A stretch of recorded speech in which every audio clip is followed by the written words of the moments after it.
Hello các bạn nhá. Đấy, bây giờ là trời sắp tối rồi nhá. Không là mình ghi hình này rất là mờ đấy. Chào các bạn nhá. Đấy.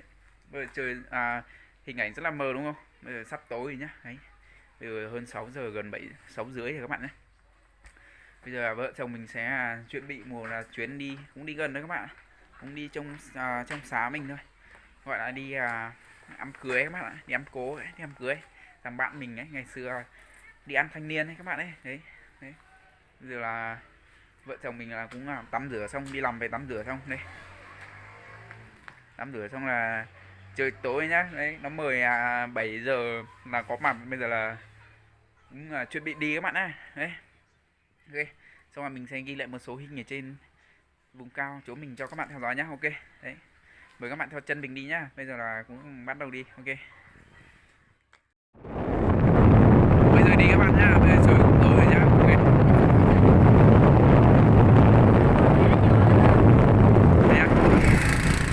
hai người nữa đi đám cưới các bạn nhá. Rồi trời tối đi một đoạn xong rồi đi một đoạn đường đất các bạn nhá. Đi một đoạn đường đất vào trong làng bóng các bạn nhá. Ok.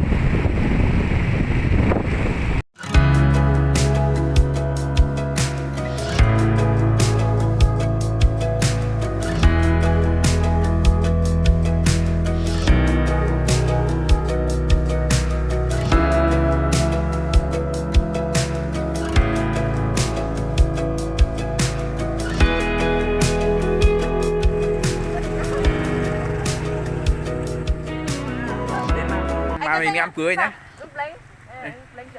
Thanh niên nó đến đấy. Mấy chị em với mình đang có mặt ở trên cái làm cái dạp cưới ở trên này nhá. Hôm nay ghi một tí ghi một số hình cho các bạn theo dõi. Đây là thanh niên đang đến à. Đây đến dạp cưới các bạn nhá. Đây đội mình đây nhá, đội mình đây nhá. Đội mình đây đang rửa chân, rửa giày thôi. Dạp cưới bên này các bạn ơi. Đây, mình đang đứng ở đây.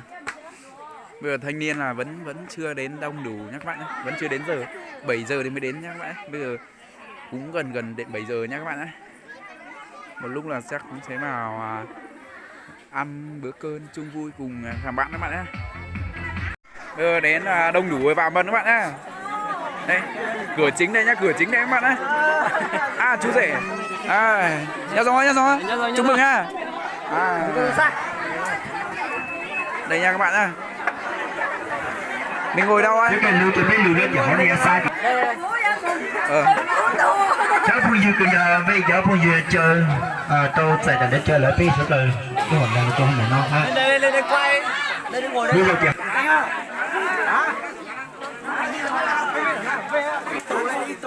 Trong dạp cưới đây các bạn nhá.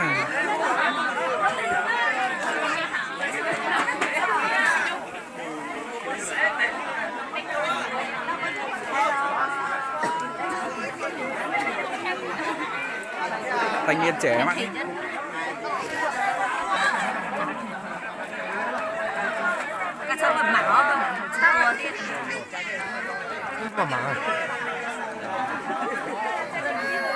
Vai.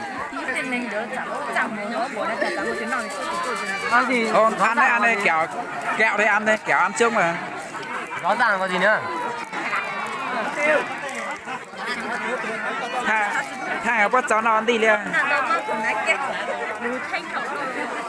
8 hả 8?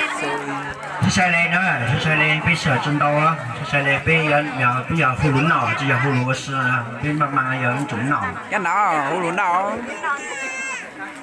Tôi to chơi lại bên pha ô tụ kề tại nó làm thì chơi mà nhàng thôi, bên chỉ đánh bằng luôn, đi thả cái gì nó bằng tàu.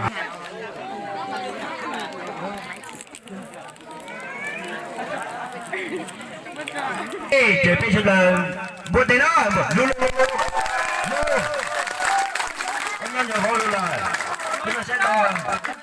Cô dâu chú rể đây các bạn nhá. Cô dâu chú rể đây. Cô chú kia đảo này bố bông phun sổ đấy sang cơ. Ai chú tí đó anh. tụi này từ cái phủ ca xe tuyến ra đến ra là chú. Ôi, sao chào hả? Chúng ta chủ đấy.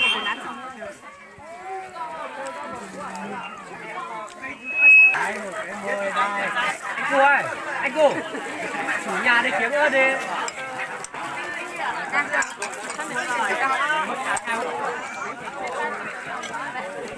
Rồi bây nọn chụp cái nọn cho thập lang à.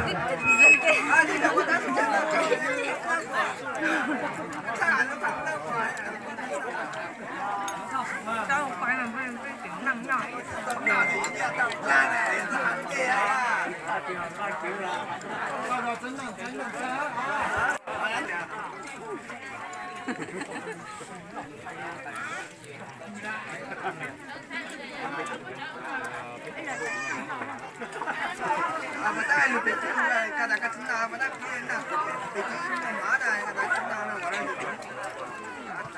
Cái nã tăng nã nã bị tăng nó mất.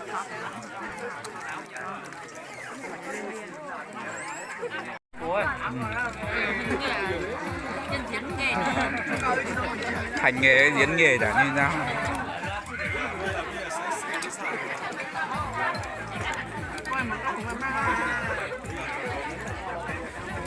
Hàng cái ní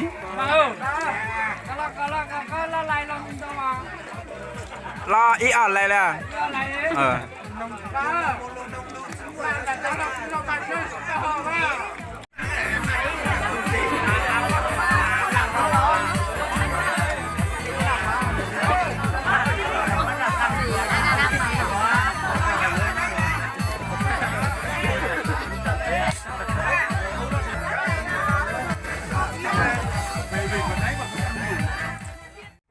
chào các bạn nhá.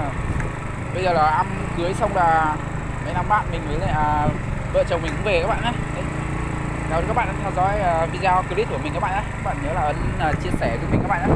Các bạn rất nhiều nhá. Video mình xin dừng tại đây. Hẹn gặp lại các bạn trong video tiếp theo nhá.